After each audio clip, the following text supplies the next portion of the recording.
téléspectateur yu ITV di leen nuyu di leen ziar am mbégte dellu si fii tey jii ñu am mbégte si seen émission kennu askan wi di dalal docteur Aïssatou Diong moom mooy présidente du comité d'initiative du réseau des universitaires du tourisme au Sénégal tey nag lu ñuy waxtaanee si seen émission kennu askan wi mooy lépp lu jóg ci wàllum tourisme ndax si samedi gi dañuy lancer lu ñuy wax réseau des universitaires du tourisme au Sénégal solo gi lan mooy taxawaayu tourisme si Sénégal lan mooy regard universitaire yi tolluwaay gi fan la ginnaaw ba ñu jógee ci Covid 19 bi ak tamit relance tourisme bi moom mi nga xamante ni mooy Aïssatou Diong xam-xamam màcc ci wàllum tourisme ndax maîtrise am si loolu la ko def loolu yëpp dañ koy yaatal ci émission kennu askan bi professeur maa lay dalal jàmm ci plateau kennu askan bi fii si ITV.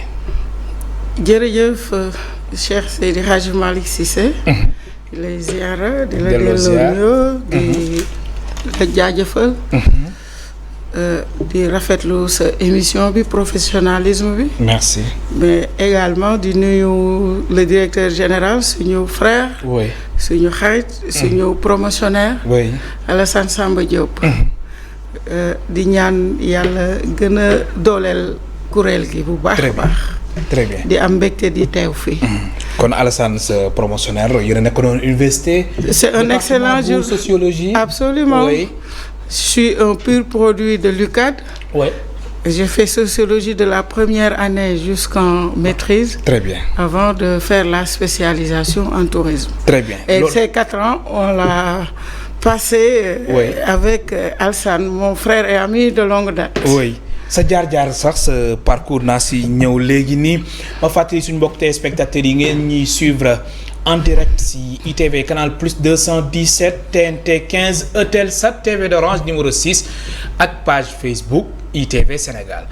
Alors docteur Aïssatou Diong yow yaay présidente du comité d'initiative du réseau des universitaires du tourisme au Sénégal nga nekk jàngalekat ci université Iba Der Thiam de Thiès ñu koy wax UIDT nga xamante ni moom la njiitu réew mi président Macky Sall tuddee Iba Der loolu taxu ko yàgg noonu alors laataa ñuy xuus bu baax si waxtaan bi nga xamante ni wàllum tourisme nañ ko jagleel ak lancement officiel bi ñuy xaaral ni samedi bii di ñëw lépp lu jëm ci wàllum réseau des universitaires du tourisme au Sénégal soo doon wax suñu mbokk téléspectateurs yi ñuy seetaan si en direct si ITV TNT Canal Plus ak si réseaux sociaux yi naka noonu Facebook lan ngay wax nga ni Aïssatou Diong su weesoo li ma jot a wax ni kan mooy Aïssatou Diong sa parcours lan la. waaw jërëjëf Cheikh Seydi Hadji Malick tur bi daf ma neex ndax doomu Tiwaawan lañu. macha allah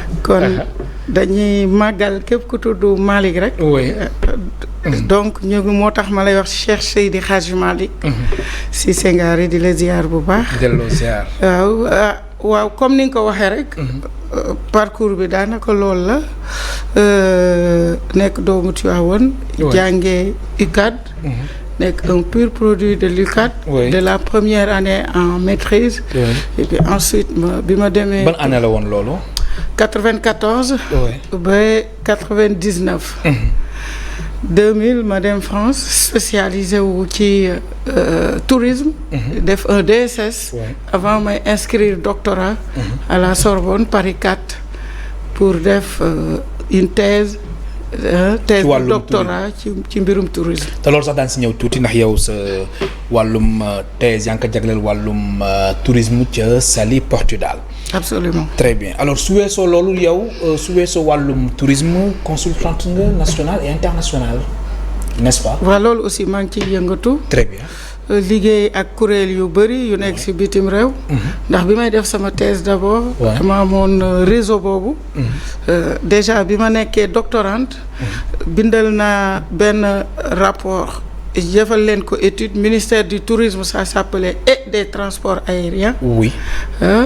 du temps de feu Ousmane Masseck Ndiaye. et donc ma liggéey ci ak CCI Genève. moo ko financé woon liggéey ci ay plans stratégiques avec l'appui financier de la Banque mondiale. oui. voilà ak yeneen liggéey dans le cadre de la microfinance communautaire. Avec SIDI, Solidarité internationale pour le développement et l'investissement, basé en France. Et donc Sénégal également tout récemment man maa bindal waa commune de Rosso seen plan stratégique de développement touristique. Parce que Rosso, compte tenu de sa position géographique, dafa war a am benn pont bu bees buy remplacer bac bi te bu boobaa tourisme bi day développer. Ak position géographique am également Rosso Sénégal Rosso Mauritanie ñoom ñoo seq ñaari communes yi gën a lëkkalante ci mbirum pétrole ak gaz te tourisme bi dafa war a gunge développement gaz bi ak pétrole bi. Très bien. À travers le tourisme d'affaires. bi ci mujj sama consultation nationale c'est en rapport avec le ministère du tourisme. foofu la idée bi jógee sax d'ailleurs El Hadj. foofu la idée bi jógee. foofu la idée réseau bi jógee. ndax bi ñu càmbaree parce que souvent. tourisme dafa transversal. exact. dafa laal bànqaas yu bëri. léegi nag souvent équipe bu ñëw équipe bu bees. équipe bu monsieur le ministre Mame Mbaye Niang bi mu ñëwee yàggul. c'est souvent transversalité secteur bi day pousser que équipe bu bees dafa bu dee conscient na ci li koy xaar day teg benn projet bu bees càmbaraat les stratégies politiques. dem vers ce qu'on appelle un conseil interministériel. Oui. Où les ministères sectoriels vont être invités, présidés par le Premier ministre. Très bien. Document boobu maa ko bind ak l'ensemble des cadres, le top management. Très du bien. ministère du tourisme. Oui. Donc biñ ko bindee ba jeexal ko nag. ci recommandation yi dañu gis ni tourisme pour mu dox il faut mu am ñetti bànqaas. benn bànqaas bu njëkk bi mooy le ministère institutionnel. Oui. C'est le côté institutionnel. Ministère ak ay démembrements c'est l'institutionnel. beneen bànqaas bi mooy le secteur privé. Enfin beneen bi ça doit être bànqaas bi ñuy wax l'académique. Très bien. boobu nag oui. dafa absent ci dispositif bi. Très bien loolu ci la ñu xalaatee. très bien ni nañ teg réseau bi daal peut-être saafara mën a am si loolu. pour gunge le développement très bien du loolu secteur. dañ ko yaatal léegi soxna Aïssatou Diong alors jamono ji da ngay jàngale ci université Iba Der Thiam de Thiès n'est-ce pas. waaw ma fay jàngale exactement. waaw man enseignant chercheur là. oui.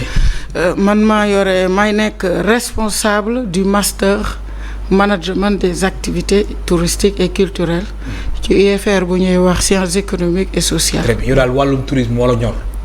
waaye mooy sa domaine daal. lu bëri ñor nañu. waaw mais ndax sociologue lañu. waaye tourisme bi daal. oui. on a mis le focus. très bien sur le tourisme. très bien alors docteur Aïssatou Diong jiite comité d'initiative bu réseau des universitaires du tourisme au Sénégal mooy tey suñu gan ci émission Kennu Askan Wi alors samedi bi incha allah di tombek ñaar fukki fan ci weer bi ñu nekk di weeru mai dañuy lancer lépp lu jëm ci wàllum lancement officiel réseau des universitaires bi nga xamante ni moo soxal wàllum tourisme fii ci Sénégal alors réseau bi nan la mbir mi demee ba ngeen jàpp ni dafa jot ngeen amal réseau ngir fexe ba tourisme gën a mën a jëm kanam ci Sénégal. question ndax junj nga ko léegi nga ni initiative bi fu mu jógee soo mënoon ñëwaat ci historique bi. waaw fi mu jóge mooy bi ñu tënkee document boobu ñu wax un document introductif. Oui. au conseil interministériel. nga xam ne monsieur le ministre du tourisme et des loisirs moo initié initiative boobu. dénk ko ay cadre am li ma ko waxee top management ministère bi ak man en tant que consultante ñu gunge leen ci ba taxawal bi ñu ko taxawalee nag xam nga document yu mel noonu day génne ay conclusions phares. avec des recommandations très fortes ci biir recommandations yi dañu gis ni il faut que ce secteur soit accompagné sur le plan scientifique. ndax statistiques yi soxla na ko arrivée touristique yi war nañ koy càmbar di ci ànd ak ay ANSD. ak le ministère de tutelle mais en collaboration avec les universitaires. comme le ministère nag mënul nekk juge et partie c'est important ñun enseignants chercheurs yi ci Sénégal. ñu ànd gunge leen ci ndax aujourd'hui El Hadj fi may waxee ak yow. depuis 2017 la cartographie universitaire a fortement évolué. le PSE dafa définir 6 pôles touristiques. Et aujourd'hui la cartographie universitaire est en phase avec ces 6 pôles. Pôle boo dem rek pôle touristique boo demee Casamance am na université Assane Seck. nga dem Sine Saloum y a l'université El Hadj Ibrahima Niass ou Saint-Louis. nga dem Thiès pôle très important. am na Iba Der Thiam. Dakar UCAD. UGB Saint-Louis le pôle nord et j'en passe. Donc vous voyez. Donc ñu ni université Assane Seck bu Ziguinchor nag. absolument fa la ñu defee pré-lancement bi d'ailleurs. Semaine dernière. Exact. Donc ñu ni pour ñu universitaires yi gunge secteur bi. parce que Thiès ñoo nekkoon en contact direct ak le ministère. mais bi ñu toogee idée bi ñëw on a voulu avoir cette posture républicaine. ñu ne nañ delluwaat ci ministère de tutelle bi waxtaan ak moom. naka la ñu war a taxawee pour teg benn kuréel boo xam day ñëw gunge ko mais gunge l'ensemble des acteurs. Très bien. Les populations locales les collectivités territoriales le secteur privé touristique. ñun ñoo leen di former le ministère.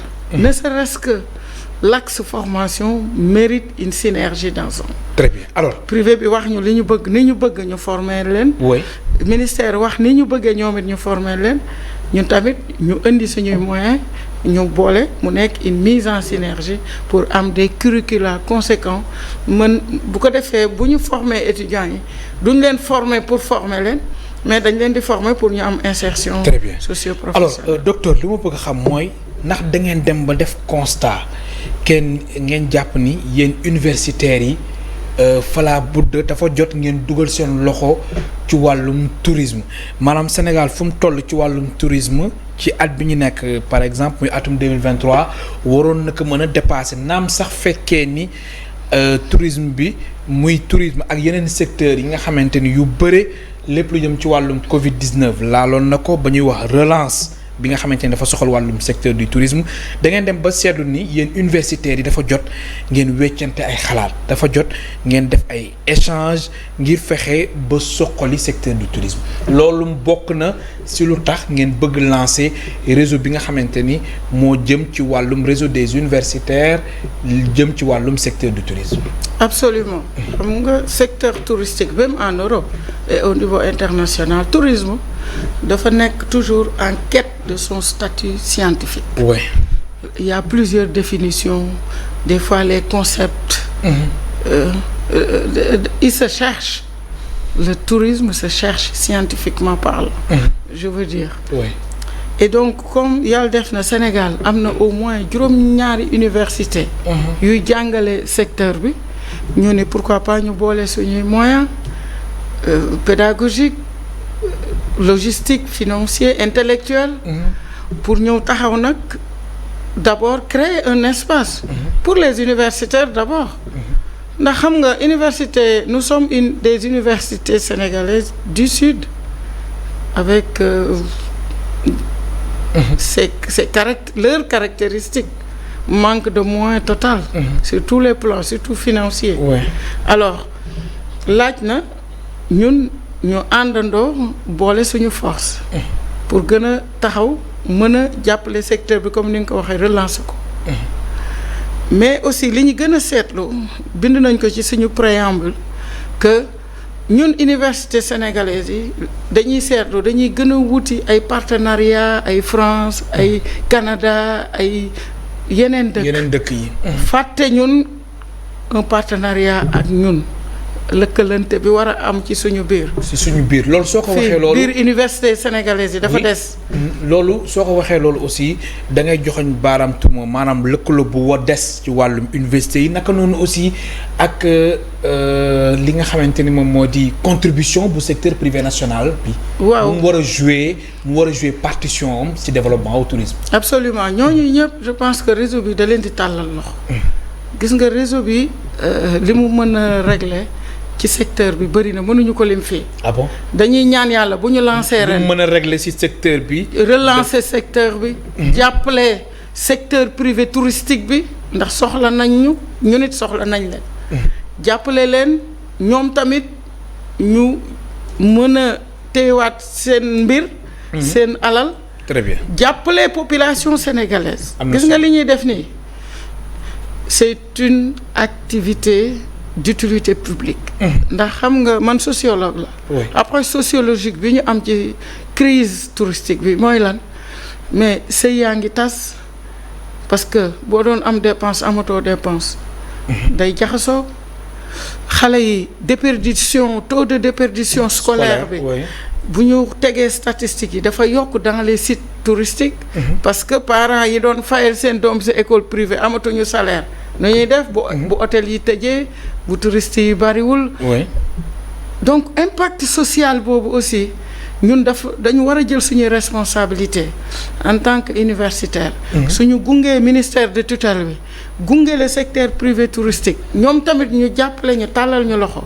ñu ànd je pense que secteur bi dina def un très grand bien pas. alors da nga fi cité ñaari facteurs yi nga xamante ni yow bokk na si lu tax maanaam dafa am lëkkaloo bi nga xamante ne dafa am ci wàllum mariage yi nga wax ni nga xamante ne dafay tas naka noonu aussi wàllum déperdition scolaire bi nga xamante ni si zone yi nga xamante ne ay zone touristique la kon forcément yow en tant que sociologue dafa am benn jonction bu am si mariage yi nga xamante ni moom moo tas nga xamante ni taux bi dafa élevé yow nga def constat bi comme ñu bëri ñu ngi ko defee ci wàllum tourisme dafa am benn rapport bu si am naka noonu aussi ak déperdition scolaire bi taux bi nu mu faible ci wàllum fànn boobu la ci wàllum njàng mi ak wàllum tourisme d'abord mariage bi lan moo tax nga évoqué fi wàllum mariage bi tas te lii ñu ngi wax wàllum tourisme dafa am benn rapport am na lien parce que oui. tourisme c'est un secteur de développement oui. qui touche tous les domaines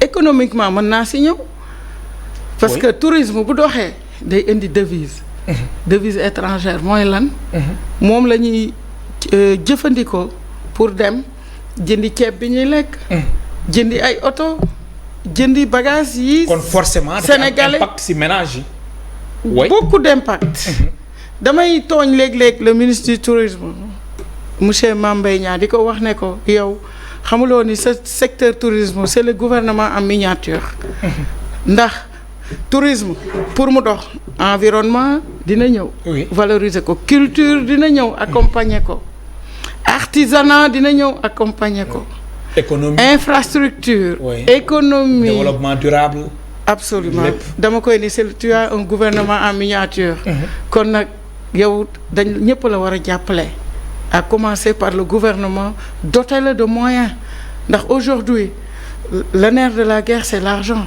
promotion ça coûte cher à l'international te pour devise yooyu ñuy wax mu ñëw mën a jàppale l'État sénégalais et les populations sénégalaises dafa am solo yëf yi dox à l'interne devise yi mi ngi ci mais également facteur de pourvoyeur d'emploi la secteur tourisme bi li mu mën a jël moom rek mënoon na régler xëyu ndaw yi secteur du tourisme. s'il est bien accompagné. très bien alors secteur du tourisme nga ni waroon na mën a régler lépp lu jëm ci wàllum xëyu ndaw yi mais si période bi nga xamante ni si na nekkoon ci wàllum Covid 19 bi nga xamante ni sonaloon na askanu Sénégal askanu àddina bi yëpp.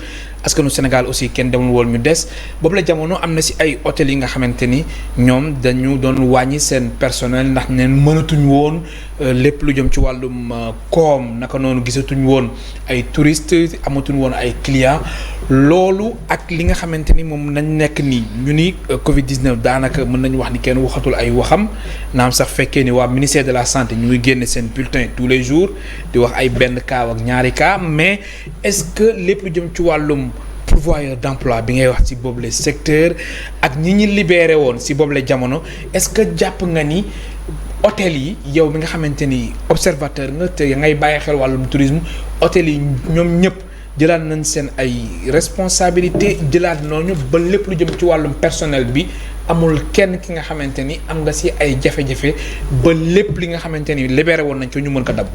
waaw jërëjëf Cheikh Seydi Hadji Malick kontaan naat nañu question yu pertinente yi ngay posé. professionnalisme bi ñu doon wax macha allah. merci yàlla gën jàppale. amiin mais gis nga ci Covid bi. je pense que le tourisme a été le secteur le plus résilient.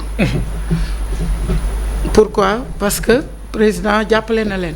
dégg nga ko. oui jàppale na acteur secteur privé bi yëpp. ba mën a sauver yenn employés. loolu xam nañ ko du ma avancer chiffre nag ndax yoruma sama ay statistiques. mais jàppale woon na leen ndax ñun lépp lu ñuy def ci secteur bi daf ñuy intéressé.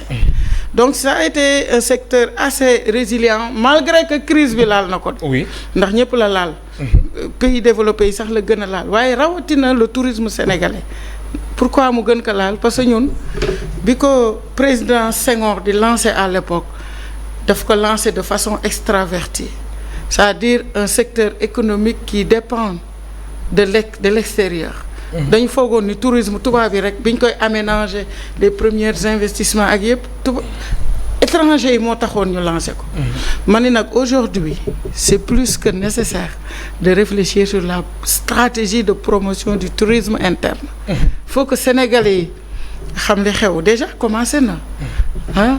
avec des indicateurs yoo xam ne vraiment c'est des indicateurs très probants yoo xam ne mën nañ ci basé wu pour ne bu ñu yokkee tuuti taxawaay promotion tourisme interne mën na dem de plus en plus de jeunes cadres dañuy jël seeni njaboot di dem un week-end ñu koy wax VSD. oui di dem di découvrir seeni monuments donc ça bouge un peu. ça bouge hein. Ouais. mais il faut que maintenant les acteurs professionnels accompagner loolu. mais surtout que ministère bi ak yeneen ñu mel ni universitaires yi di càmbar pour proposer lu méngoog bëgg-bëggu sénégalais. très bien alors soo defee comparaison bi suñu tourisme ak suñu hôtel yi fi nekk ak dëkk yu ni wër est-ce que duñu wax ni Sénégal lépp lu jëm ci wàllum tourisme dafa cher. waaw dañ koy wax. oui mais Sénégal fi mu nekk moom àdduna bi sax yëpp fépp cher. waaw mais fépp cher. mais lu tax ñun ñu war a gën a mën a cher la yeneen dëkk yi ñu wër. waaw ñun par exemple suñu destination cher na effectivement parce que billet d'avion bi moo cher. avec la taxe de la RDIA. oui ñuy lancer fii un appel son excellence. oui monsieur le président de la République. xam naa sax secteur privé bee ko war a def. mais nous sommes des universitaires dañuy saytu ci mbir mi. La RDIA est une taxe, c'est la taxe de redevance, des redevances aéroportières, la RDIA. Oui. Ça a été instauré par le régime du président Wade pour financer notre bijou, l'AIBD. Oui.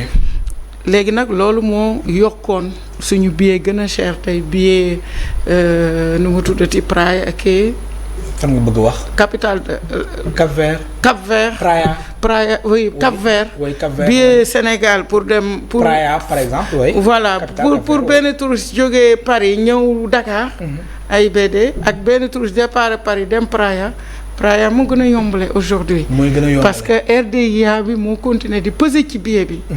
loolu il faut ñu càmbaraat. il faut ñu càmbaraat. loolu mën na bokk ci études yi universitaires yi war a def ba proposer benn compromis boo xam ni privé bi dinañ ci gis seen bopp ñun ñu gis seen bopp population bi mais état gis ci bopp. très bien docteur Aïssatou Diong présidente du comité d'initiative du réseau des universitaires du tourisme au Sénégal mooy tey suñu gan ci émission Kennu Askan Wi ngeen ñuy suivre en direct ci TV canal plus 217 TNT 15 Eutelsat TV d'Orange numéro 6 ak page Facebook ITV Sénégal alors wàllum tourisme bi fu ñu nekkoon avant Covid-19 ak jamono ji ñu wax wàllum relance du tourisme que ni autorités yi ak effort yi ñu ci def est-ce que jàpp nga ni Sénégal dellu na fu mu nekkoon wala ba léegi suñu tourisme naam sax fekkee ni jugaat na des na. waa des na comme ni ma ko waxee. oui ndax xam nga lu tax mu des d'abord. tourisme bi niñ ko daan dérouler amul woon y avait pas une implication des acteurs universitaires. yéen daal da ngeen toogoon nii daal. suñu université yi. di jàngale di former mais bokkuñu woon ci dispositif institutionnel bi. te léegi yéen a ngi ci biir te loolu ministère soxla na ko léegi kenn weranteetu ko. kenn weranteetu ko. oui te dafa am njëriñ bu njëkk bi mooy d'abord xam nga secteur bu amul un cachet scientifique. c'est du pilotage à vue. oui alors rien que apport scientifique boobu je pense que ñëpp ko war a rafetlu. ñun en tout cas rafetlu nañ ko xam nañ ni soxla nañ ko secteur bi soxla na ko gouvernement bi soxla na ko ñëpp soxla nañ ko le secteur privé également di lancer un appel solennel au secteur privé touristique ñu toog ak ñun ñu liggéey ñu jàppalante nee naa rien que la formation rek waroon na tax ñu toog ndax ñun ñooy former ñoom ñuy recruter alors bu ñu toogee harmoniser les positions les attentes les missions je pense que curricula yi dina gën a professionnel bu ko defee ñu tëgg ko ci li méngoog ñoom li ñu bëgg ak li ñuy xaar. Très bien alors li ngeen bëgg ak li ngeen di xaar yow par exemple docteur Aïssatou Diong lan ngay xaar ci secteur privé touristique bu Sénégal lan ñoom lañ waroon defaguñ ko naam sax fekkee ni ñu ngi def ay jéego jamono ji secteur privé touristique bi lan moo ko manqué ngir secteur bi mën a décoller wu. xam nga secteur privé touristique. dañ tey la moo xewle waaye secteur privé yépp ñoo am besoin boobu. boo demee dans les pays développés on prend l'exemple de la France quand le président se déplace day dem ak secteur privé mais day dem ak ay universitaires. Oui. Tourisme également bu ministère ak yeneen services yi di dem en déplacement ci colloques yi ak salons yi ndax dafa am aspect professionnel organisationnel am aspect scientifique. Communication colloques yeeg yooyu yëpp dañ ciy soxla également bu ñu ñëwee ñoom di def seeni stand di jaay destination bi laaj na aussi le cachet scientifique l'accompagne loolu dina rassurer investisseurs yi. dina rassurer touristes yi war a ñëw ñu xam fi ñuy teg seen tànk ñu défendre lépp loo xam ne am na fii téye ko de façon scientifique def ci ay communication. Très bien. Dans les colloques dans les séminaires et dans les assises. Très bien alors da nga bëgg wax ni en termes clairs Macron suy déplacé wu dafay ànd ak waa MEDEF mouvement des entreprises françaises. Absolument. Oui da nga bëgg wax ni aussi président Macky Sall suy déplacé wu dafa war a ànd ak bu baax waa. secteur privé CNP conseil national du patronat. Absolument. waa CNES confédération nationale des employeurs du Sénégal. waa club des investisseurs du Sénégal ak yeneen. ak yeneen kuréel bul fàtte kuréelu tourisme. kuréelu tourisme nga xamante ne patronat. le patronat du tourisme ñoom ñëpp dañ war a bokk ci dañ ko war a gunge mu jëlaat aussi comme réseau bi taxaw na. jël réseau bi aussi ñu boole ko ci biir. absolument mu am volet scientifique. parce que day rassurer investisseurs yi ñu xam ne lii ce n'est pas du pilotage à vue. Très bien. am na lëkkaloo entre université daara yu mag yi ak secteur privé ak gouvernement ak ministère. Très bien. loolu day jox tànk yu dëgër. secteur touristique mais également tous les secteurs de développement. loolu dafay rassurer investisseurs yi docteur ni nga ko waxee mais jamono ji investisseurs yi lu leen di rassurer bokk na ci climat social climat sociopolitique bi nga xamante ni moo am ci réew mi ak li des ci élection présidentielle yu atum 2024 yéen ban rôle ngeen ci war a mën a jouer ngir gën a convaincre investisseurs étrangers yi nga xamante ni ñoom jamono ji ñenn ñi fi nekk am na ci ñoo xamante ne seen xel même su dalee ñu ngi posé wu ay questions ñeneen ñi nga xamante ne nekkuñ fii bëgg fi ñëw investir ñu ni dëkk bi des fois ñu dégg fi ay manifestations ak loolu te lu des ci élection yu bëriwul fan nañ jëm ñun ñëpp ñuy ñaan jàmm est-ce que amul benn rôle benn stratégie bi ngeen ci war a mën a jouer ba gën a convaincre investisseurs. absolument ñun bu ñuy jàngale tourisme ci université yi suñu programme. management de destination touristique mooy jaay sa réew. mais boo koy jàngalee booy def analyse SWOT force faiblesse opportunité et menace. Point numéro 1 c'est la stabilité politique. La force numéro 1 au Sénégal. La stabilité politique. La stabilité politique. C'est le seul pays dans la sous-région qui jusqu'ici n'a pas vécu de coup d'état militaire. dëgg la macha allah kay. kon sant yàlla la. sant yàlla loolu teewul tamit. loolu buñ ko xeeb. mais am na remous yoo xam ne c'est la vitalité démocratique. mais teewul aussi. mais nañ ko gérer. nañ ko gérer mais remous yooyu ñuy wax noonu est-ce que dina encourager investisseur bi. ça dépend moo tax ma ne la. fii des fois da nga fiy dégg procès rek Sonko Mame Mbaye Niang wala Sonko. loolu baaxul ci secteur bi suñu koom bi wala journée boobu. baaxul commerce yi baaxul ci réew bi de façon générale voilà. baaxul ci réew bi. baaxul ci koom-koom gi économie bi. au niveau local d'abord. balaa ñuy wax investisseur nañ wax suñu koom-koomu réew baaxul ci suñu koom. baaxu ci. très bien. ñun dañ koy jàngale di joxe ay indicateurs yu leer kon nag na ñëpp dal. très bien alors réseau bi ngeen koy lancé si jamono ji nga xamante ni lu des si présidentielle yu 25 février atum 2024 bëriwul si wàllum climat social stabilité politique bu Sénégal yéen ban tànk ngeen si bëgg jaar ba xar seen tànk tubéy ba lépp mën a jaar yoon ba tourisme bi aussi du affecté wu. très bien Seydi Hadj Malick li may wax foofu mooy xam nga comme ni nga ko waxee ñun ay universitaires lañu d'ailleurs pour donner un cachet scientifique ci lancement bi. oui suba en prélude du lancement. très bien dañu woote pour def un dîner débat scientifique. parce que lu ñuy def dañ koy teg ci yoon. dîner débat scientifique avec un thème sur la relance du secteur. Oui. En mettant le focus sur la promotion du tourisme interne.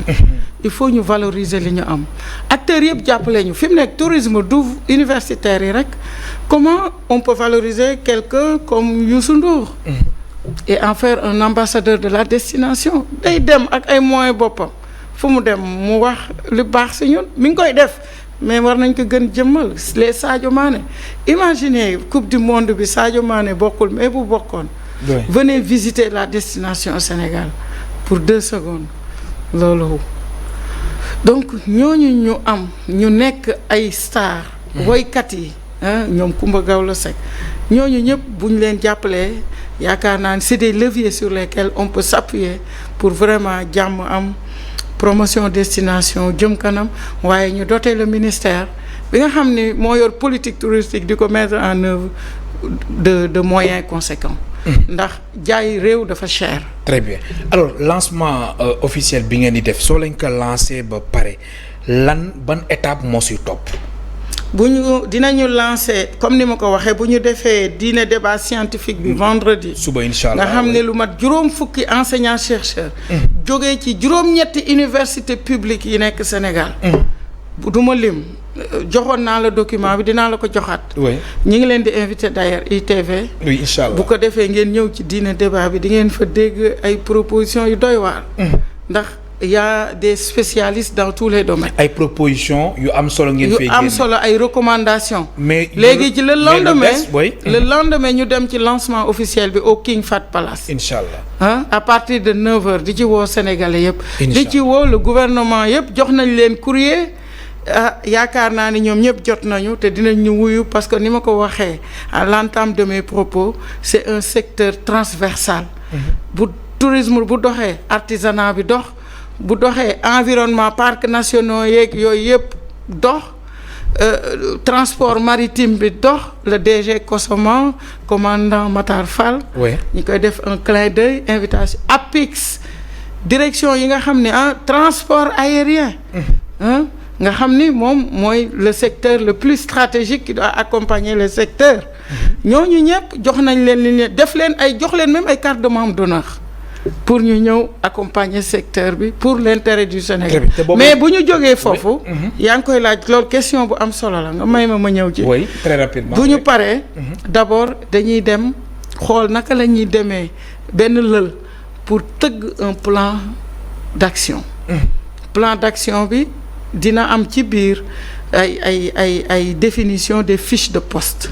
parce que il faut mu leer nous sommes des universitaires universités yu bëree ko seq kii kan mooy def lii ak naka la koy defee xoolaat mission yi ba mu gën a leer te war nañu am benn MOU c'est-à-dire une convention en vue avec le ministère de tutelle pour proposer ko également ñun ni ñu gisee doxalinu secteur bi. ak ni ñu ko war a jàppale pour mbir mi àgg ci Sénégal. très bien alors du benn yoon du ñaari yoon lépp lu jëm ci wàllum tourisme ak yeneen secteur ñu siy dégg ay propositions docteur ñu siy dégg ay recommandations mais est-ce que déjà yéen a ngi bàyyi xel suivi bi est-ce que yéen a ngi bàyyi xel déjà application bi ndax c'est vrai am na solo def ay propositions yu bëri.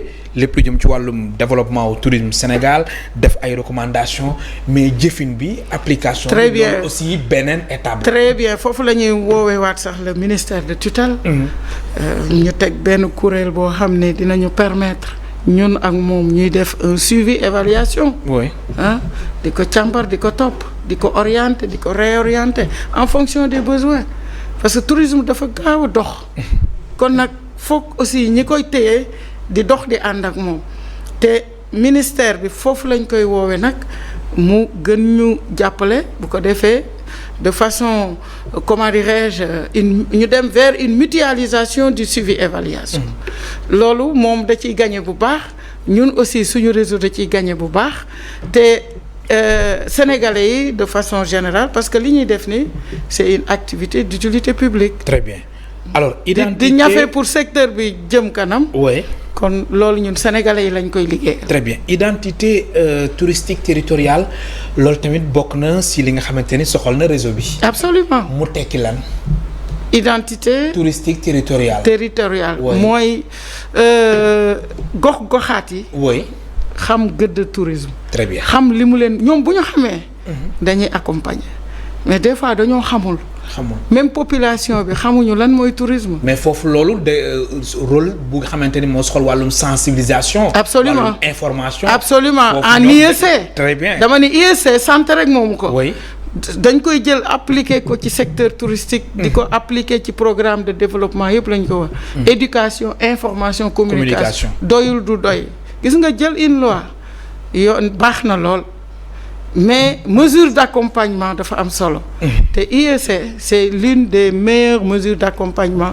ak fànn bu mu mën di doon. insertion professionnelle tamit loolu. aussi étudiants yi dañu am place bu baax a baax a baax. ci réseau bi. bañ nañ ko ba am benn commission spéciale. dédiée à la formation et à l'insertion des étudiants formés en rapport avec les métiers du tourisme. Aujourd'hui, on est à pas moins de 8000 étudiants déjà formés ou en formation. 150 enseignants-chercheurs. kon réseau bi mi ngi noonu sa carte d'identité en termes de chiffres. déjà mi ngi noonu. kon xam nañ ni loolu 8 universités publiques. seq ko au niveau national. très bien alors benn point bu may jeexale docteur mooy wàllum li nga xamante ne mooy tourisme nga xamante ni yow sa thèse bi nga xamante ni yaa ngi génne université Sorbonne nekk ca Paris da nga ko jagleel lépp lu jëm ci wàllum tourisme ca Saly Portudal d'abord lu tax choix bi lu tax nga choisiroon Saly Portudal. Saly Portudal c'est la première station. L'une des premières stations avec Cap Skirring. oui. donc. qui a eu à Balma. mooy station touristique yi njëkk am Sénégal mën nañ ci compter Saly. mu def nag temps bu baax. très bien mais da nga posé woon question nga def impasse ou levier de développement au Sénégal. oui parce que développement il faut mu jógee nekk de façon endogène. te wax naa sànq ni secteur bi c'était plutôt extraverti au départ bi ñu koy lancé ay club Med lañ doon indi ay club Aljana donc c'était complètement tourné vers l'extérieur et maintenant nag il faut que sénégalais yi compter ci seen promotion tourisme interne. xool tourisme religieux. xoolal l'exemple du Maroc. avec Fès ñun suñu këru diine yi je pense que le président Macky Sall avec son programme spécial de mobilisation des villes religieuses. loolu un programme ambitieux de tourisme modernisation des cités religieuses. programme tourisme religieux bu ambitieux war na ko accompagner. parce que ay milliards la ci def bu ñu amee un programme bu ñu ci attaché. je pense que réseau bi dinañ ko defal ay propositions. ci aspect boobu alors sa thèse nga bind ko atum 2007 jagleel ko wàllum Saly Portudal ñu ngi si atum 2023 si sa gis-gis li nga bindoon si thèse bi ak développement bi nga doon wax wala impasse lan moo si am. des conclusions jusqu'ici controversées. oui. parce que tourisme quoi qu'on puisse dire jàppale na ay njaboot. jàppale na ay góor. comme aussi bu amee crise day tas ay sëy comme ni ñu ko waxee. xale yi seen parents yi deetuñu mën a fay hôtel yi di tëj. donc yooyu yëpp laaj na càmbar am ay statistiques d'où la pertinence d'avoir ce réseau. très bien di génne ay chiffres ay statistiques yoo xam dañu fiable di génne ay propositions scientifiques. yoo xam ni du am benn kii partisan. très bien donc mu leer ñu am na solo accompagner vraiment surtout les décideurs politiques ñu accompagner leen. ñu xam ñu gën a xam fi ñuy teg seen temps. maa lay gërëm baax di la sant. jërëjëf El Hadj. le dernier mot. oui maa ngi woo sénégalais yëpp. di woo média yëpp. en particulier ITV bii ma nekk. suñu frère Alassane Samba Diop. di leen ñaanal yal na yàlla gën a yokk. amiin amiin waaye ñuy woo sénégalais yëpp ci lancement bi di ci woo surtout le gouvernement sénégalais comme ni ma ko waxee. lancement bi le ministère du tourisme c'est le gouvernement en miniature. très bien kon na collègue ministère am yëpp ñëw. en solidarité avec notre ministère de tutelle. am na solo di la gërëm baax di la sant.